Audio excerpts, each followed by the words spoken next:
Hello everyone, it's Nicole Manion, owner of Muskoka Aesthetics, founder of Muskoka Beauty, and your host of Beauty Behind the Brand. Today's episode is a solo episode talking all things e-commerce, shipping, oh my gosh, all the things. So let's dive into this episode. I don't want to spoil it quite yet, but we are working on a very exciting new project. I'll give you some hints in this episode, so tune on in. Hello everyone, hope you're having a lovely week. I'm jumping on here as another solo episode. Danny and I have been brainstorming how we're going to run this podcast in the sense of guests as well as solo episodes. We've had a lot of positive feedback on these independent solo episodes to get to know myself a little bit more and about our businesses. Also just some business information and how we got started and some little tips and tricks along the way. So we're going to try to do every other week we'll have a guest, and then the next following week we'll have a solo episode with myself. So this episode is all about choosing the right platform, shipments, and fulfillment. With our e-commerce business, Muskoka Beauty, as well as our brick and mortar spa location, we actually use shipping a lot of the time, especially during the pandemic. It was something that we needed to pivot for our business and learn more and more about how to make money while we sleep. As entrepreneurs, that's always the best way to be while you're on vacation or going out and having fun with friends and getting those emails of those e-commerce online orders that we all love. And some of the ways that we have coped in the sense of keeping up with the online world, some of the different platforms we use, and how you can learn more about actually becoming a wholesaler, distributor, and even having that e-commerce store for your spa or salon. So let's dive into the first question we have, which is, can you share your journey of starting and running Muskoka Beauty? What inspired you to enter the e-commerce industry? So this episode, actually previously there was a few episodes we had talking about Muskoka Beauty and how I got into the beauty space with lashes and brows. We can actually add that episode down below as like in our show notes. You can click that to learn a little bit more about the actual product line itself. But what got me into the product line business was I realized as a service provider, I needed to serve more people and how I could do that with the money and time I had available as well as my resources. And I was thinking more worldwide in the sense of Mr. Worldwide. I think of Pitbull when I say that. Worldwide in the sense of how I can reach our audience, educate people, and social media platforms as well as e-commerce. So when I think of our brick and mortar location, I am serving consumers, our customers, making sure that they have the best experience, the spa experience, but how can I help the industry even more? And that's when we came up with the beauty line of Muskoka Beauty as our lash and brow, and actually learning more about our beauty products themselves and e-commerce that way. But that happened back in 2019 before a lot of spas and salons were actually selling products online.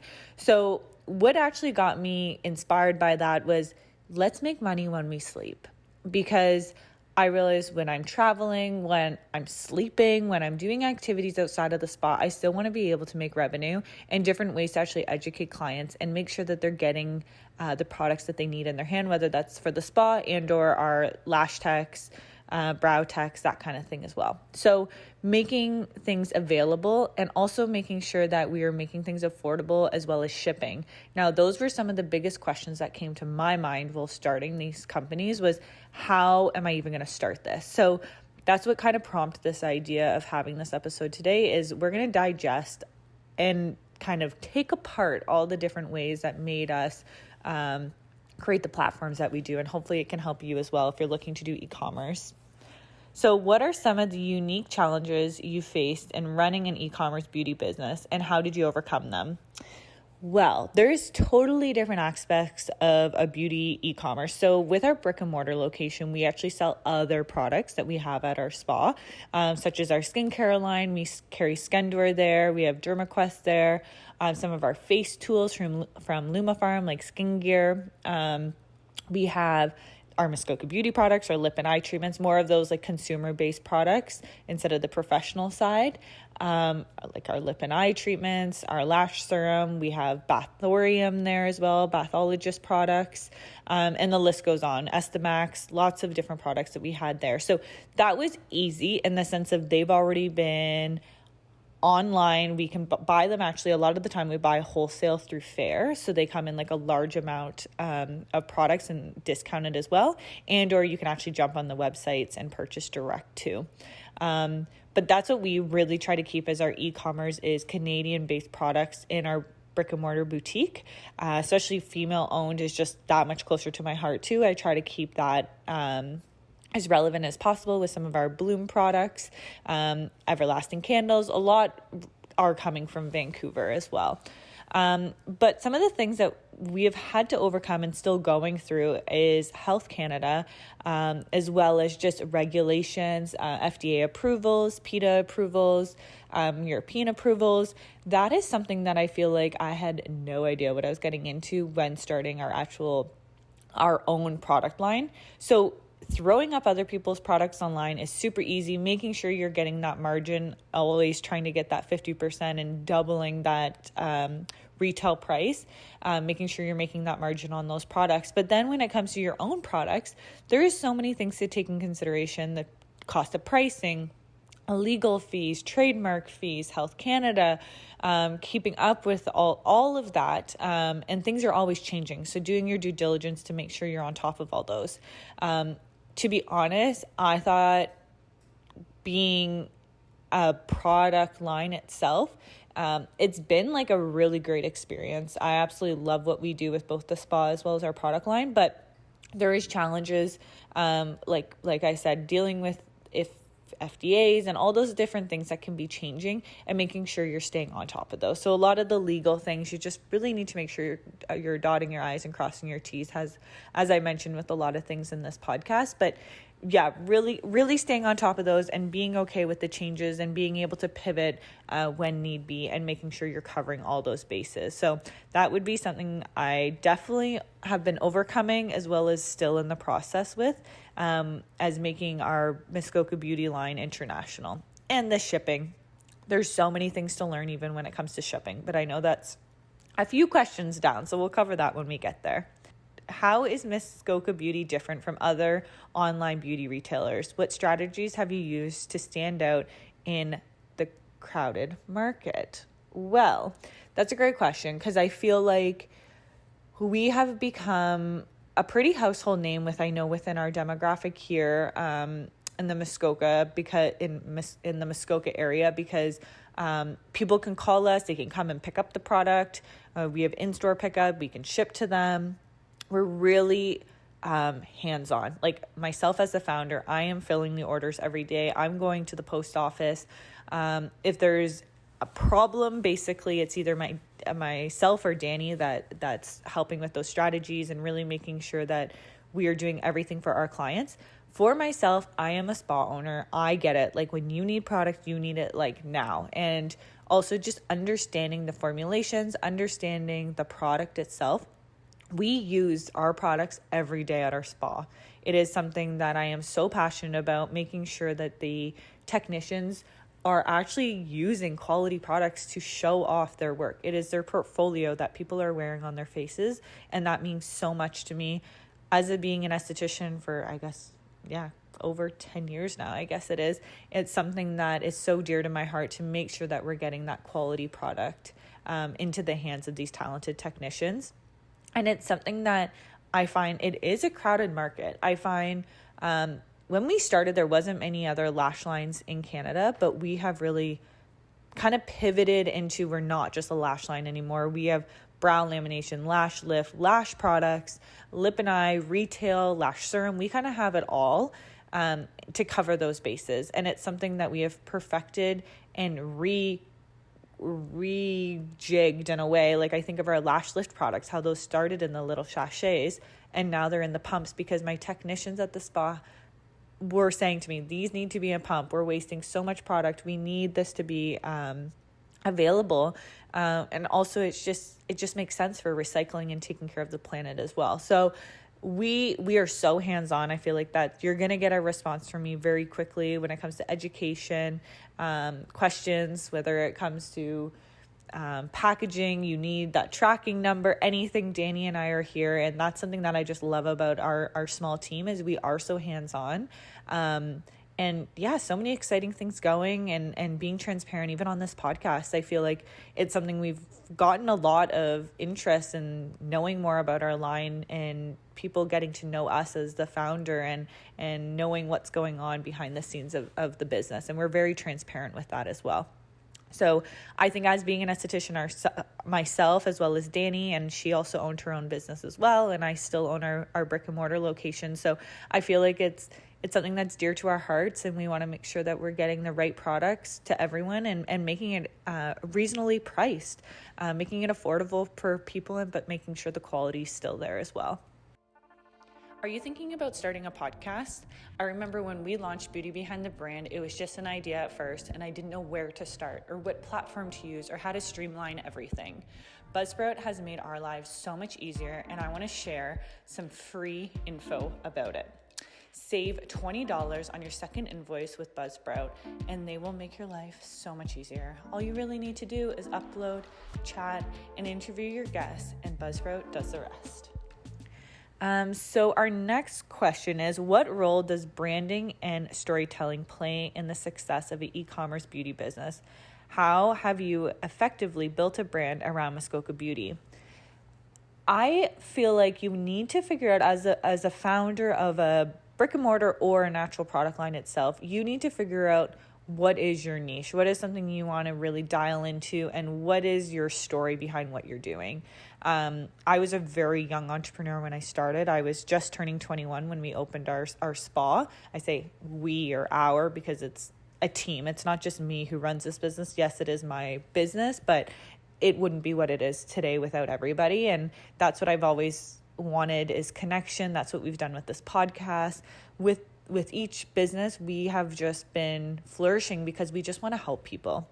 And I feel like having that branding and that storytelling behind what we do, being very transparent about that is so important. And if people have questions, I am on Instagram sending voice messages or texting them back and forth. I actually give out my personal number a lot of the time to our students who need help after the course.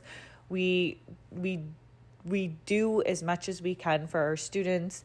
And I think that's something that has made us stand out in the crowd as well, is that I'm the founder. I'm so involved, and I always want to be involved. And it's something that just excites me throughout the day.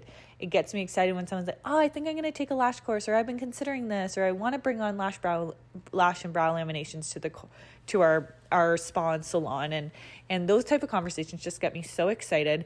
And I feel like the storytelling too of some of the things I've gone through, the struggles, to make people feel like it's okay. You're not going to be the only person that's gone through this.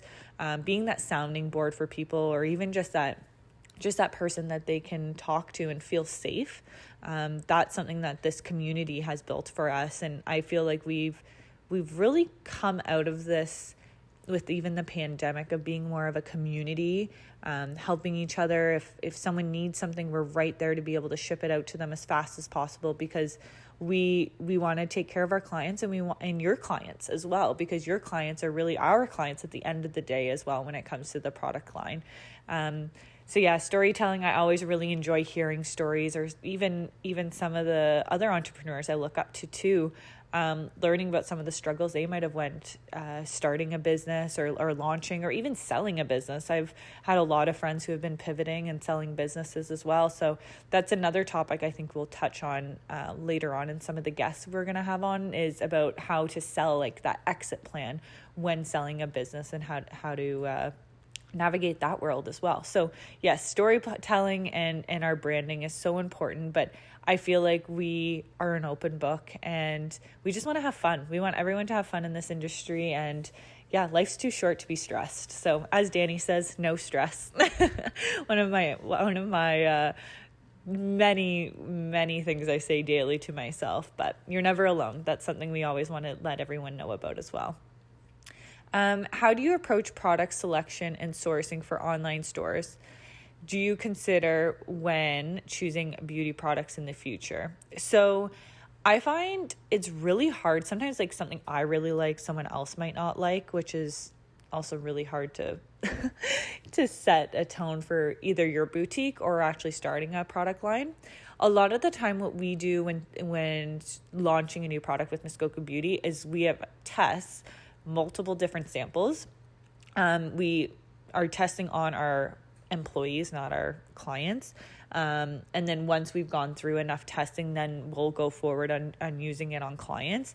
And then just making sure, like, for example, like we're testing out a few products right now and making sure it's not affecting the retention or it's not affecting the curl of the lash, the longevity, just everything about it. And same with even our facial treatments. We're launching, hint, hint, a new product to consumer base, like our lip and eye treatments as well as our lash serum. We've got a couple little things lined up there, and we've got tests that we go through and making sure ingredient lists are correct, making sure we're going through clinical studies, making sure it's something with the packaging, it's not going to be hard to open or close, and how many products should be in a box at a time, having it available for wholesale. There's so many things now that I look at a product so different, especially with our designers. We have an amazing couple that we worked with out of Toronto that's been doing all our packaging, and they're just so transparent, so open, so great at like brainstorming with us.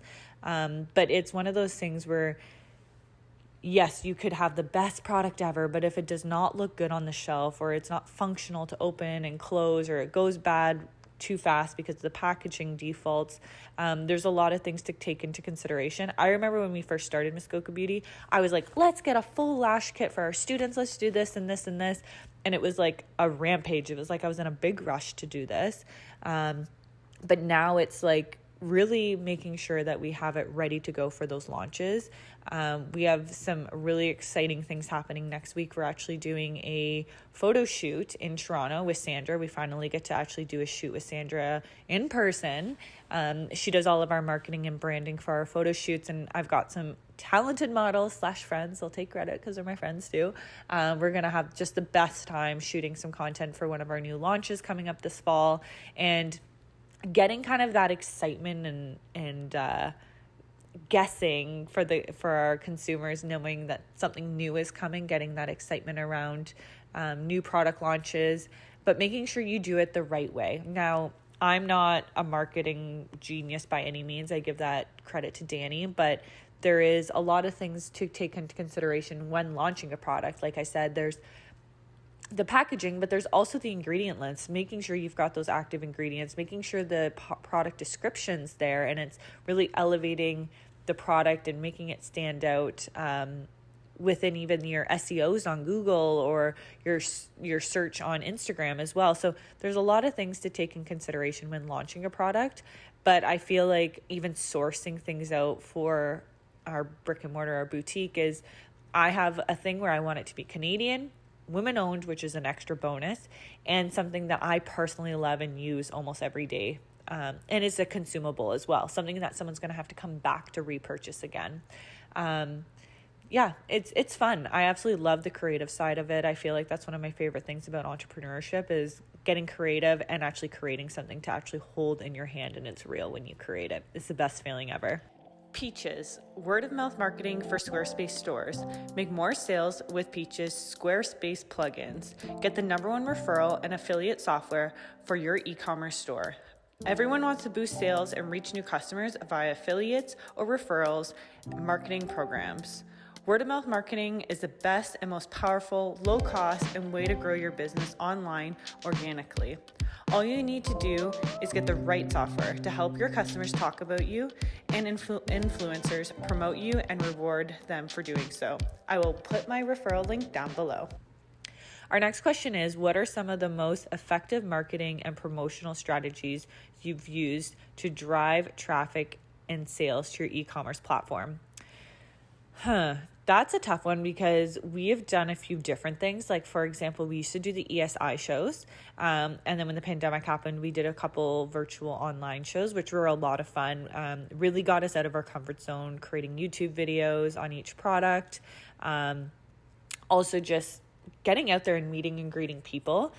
Social media, though, to be honest, I feel like it's insane. Like, I was even just talking to a rep the other day about some other devices and things we're going to be bringing into the spa. And she's like, I know who you are because of this person, and they connected me here, and oh, I listened to your podcast because I saw they shared it on their Instagram.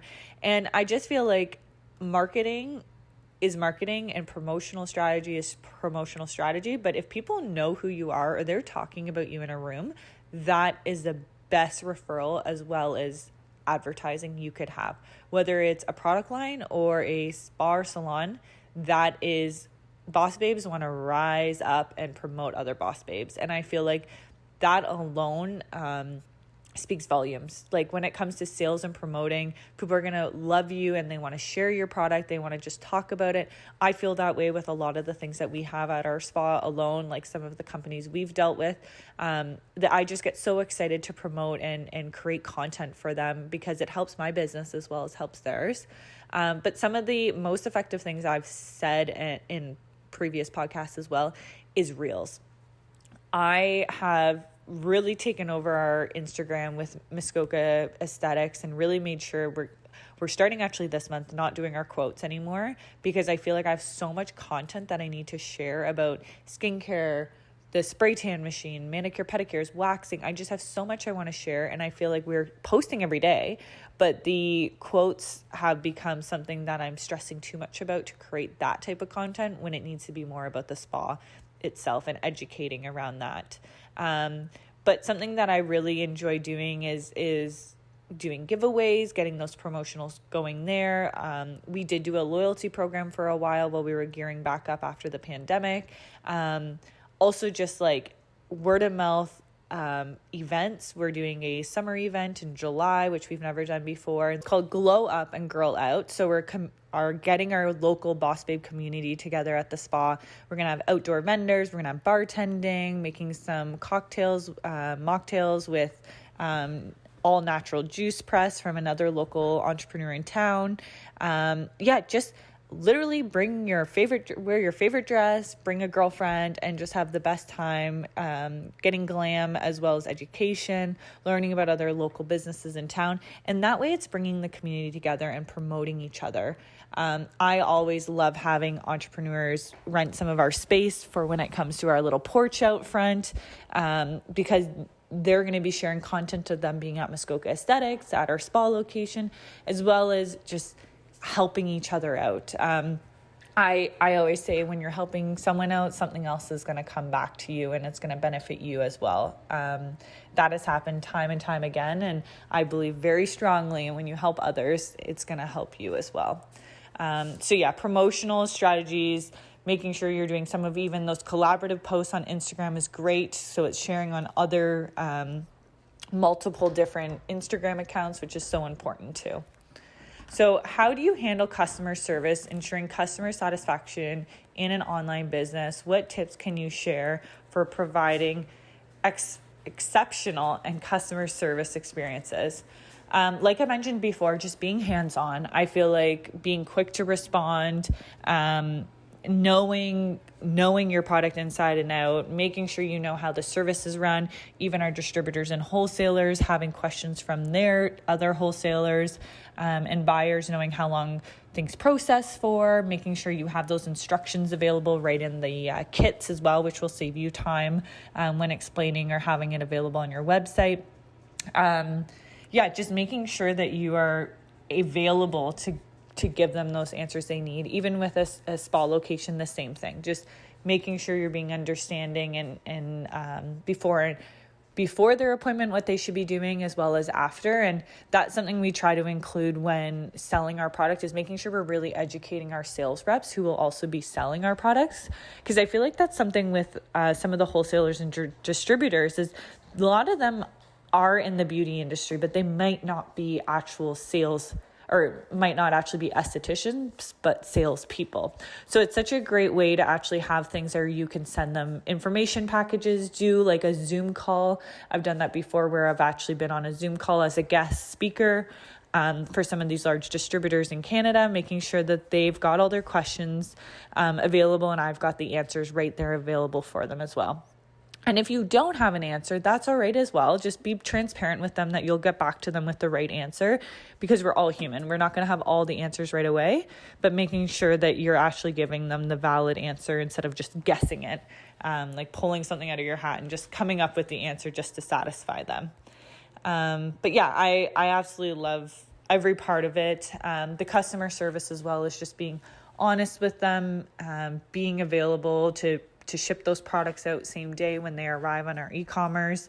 So yeah, it's a lot. I really enjoy a lot of the customer experience and that feedback we have with them as well. What is your thoughts on the importance of customer reviews and testimonials for an e-commerce beauty business? How do you encourage and leverage customer feedback?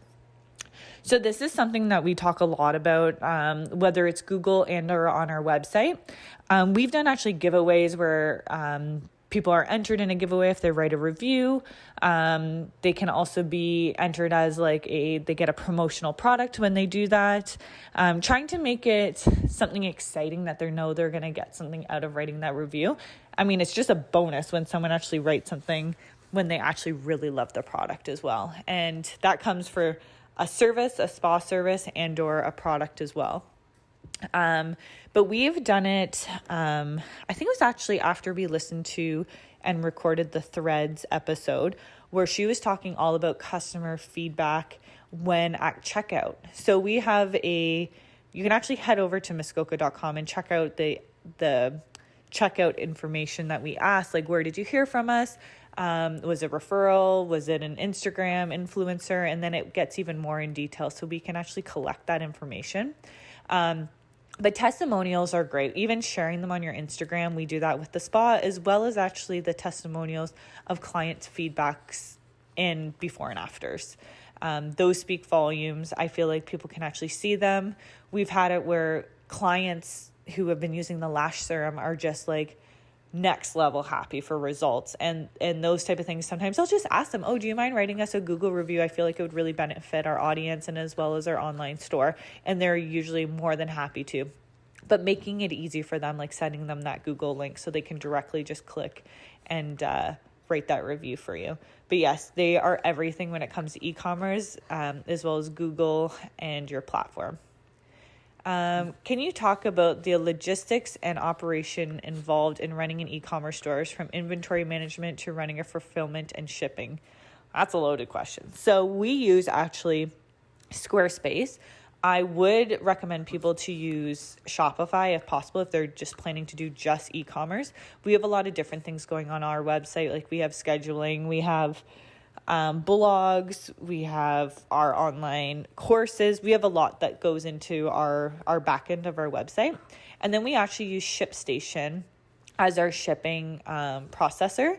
It is actually linked to our Squarespace store, and then it's generated through ShipStation. So I just have to update it every day when I go into the warehouse, and then it actually auto generates that.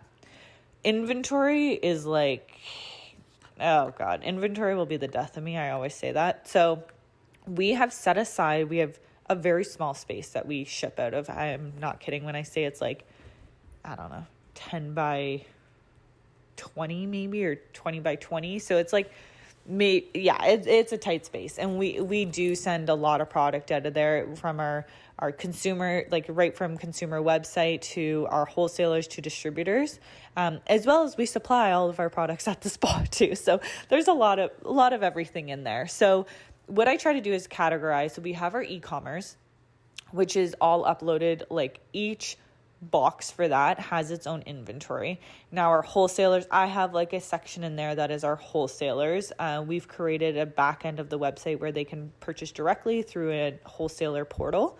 And that is great because I have a different inventory for that.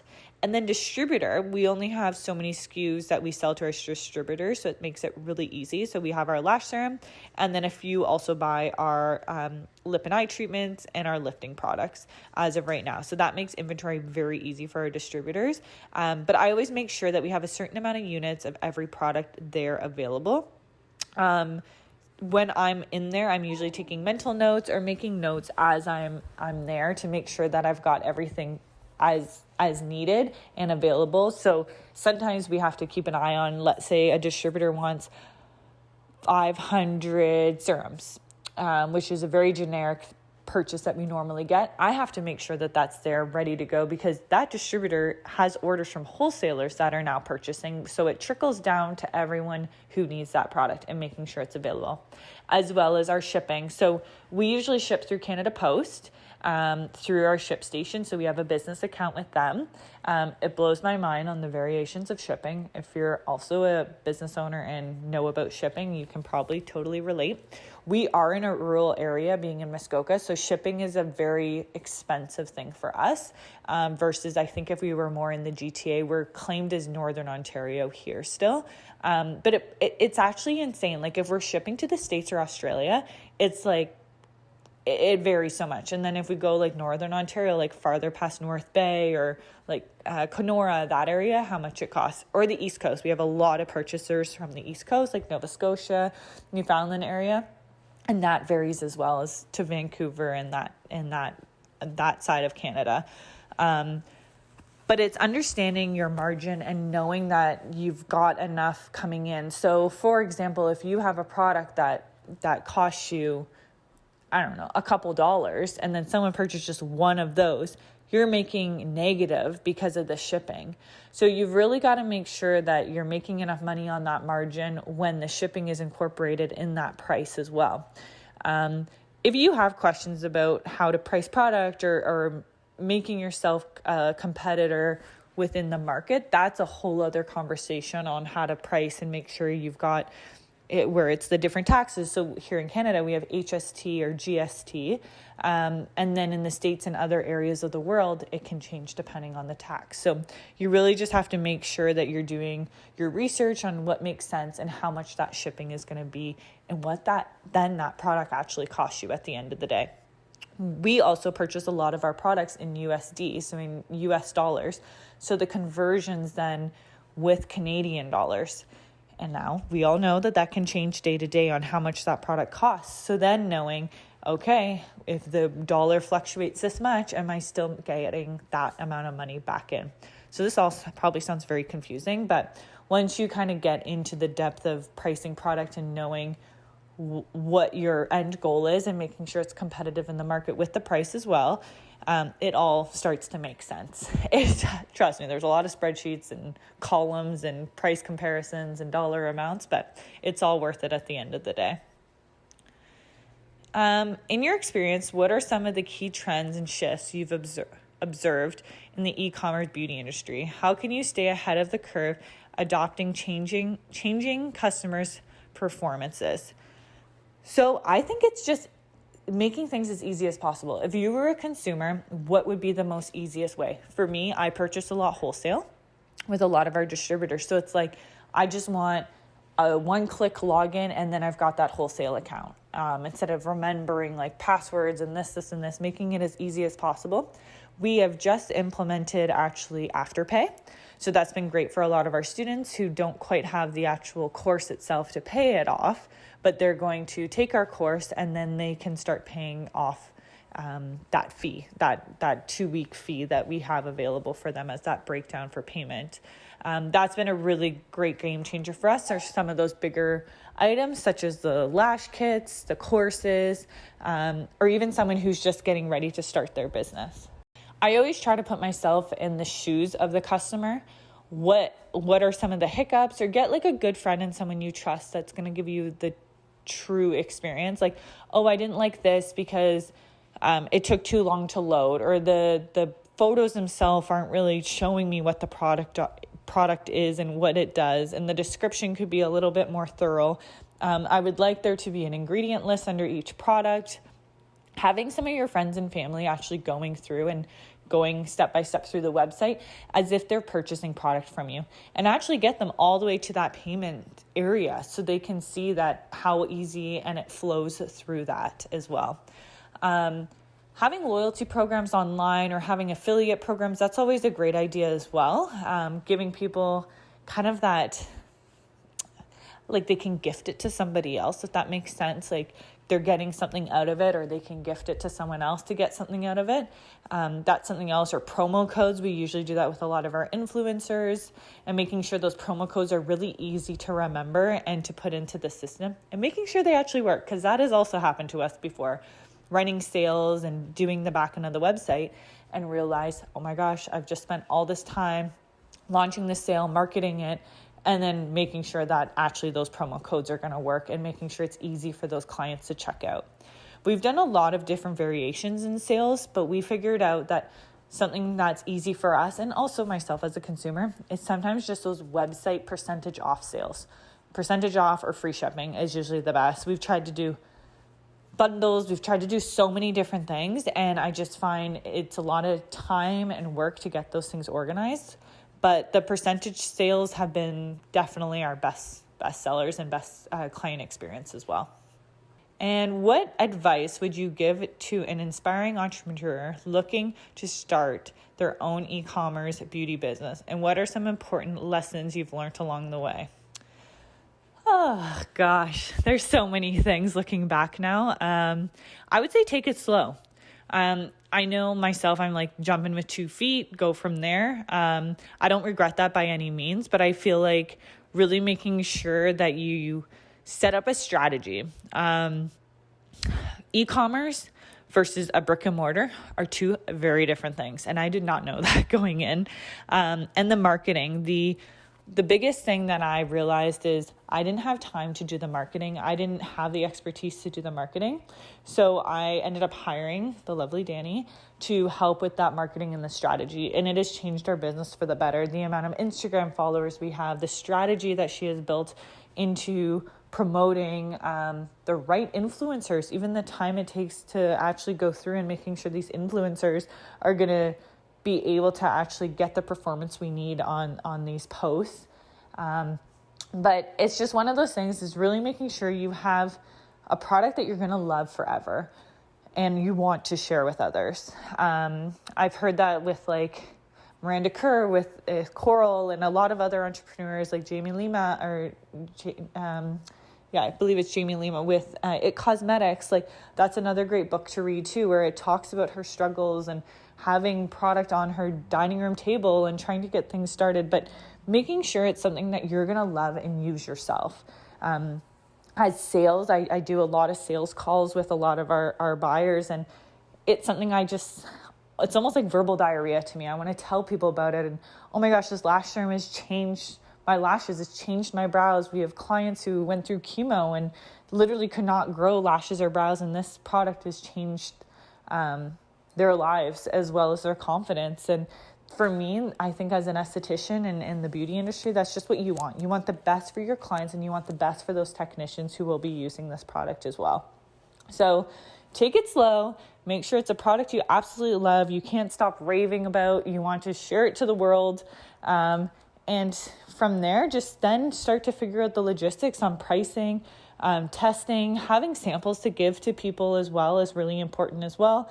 Making sure that you're getting out there, you're putting yourself out there to talk about it, and you can do anything. Just put your mind to it. And I never in a million years thought I'd be where I am today of getting these products licensed for international sales. And as a little small town girl who's dyslexic and was told that she wasn't going to become anything, is now going to be selling this Muskoka beauty product to the international market. So yeah, it's a lot. It's a lot on our shoulders as entrepreneurs. And that's something that I don't think we talk a lot about, that we need to talk more about on this podcast, is you're not alone. We as entrepreneurs take so much weight from day-to-day tasks as owning a business, or you've got employees that you're responsible for. Even today, I was in fixing and patching holes and hanging things up, and you're wearing all hats as an entrepreneur, and it's okay to ask for help, whether it's another entrepreneur you know, or you have a question about something. Just be there for each other, and collaboration and connection is everything at the end of the day. So I hope you loved this episode. Let me know if you have any topics that you want us to cover as these solo episodes, or even guests. We've got some great guests coming up, some mindset that I think will really help these entrepreneurs as well as yourself getting into this next 6 months into business to get us through, making sure our goals are still there. We're making those connections with ourselves as well as taking care of ourselves.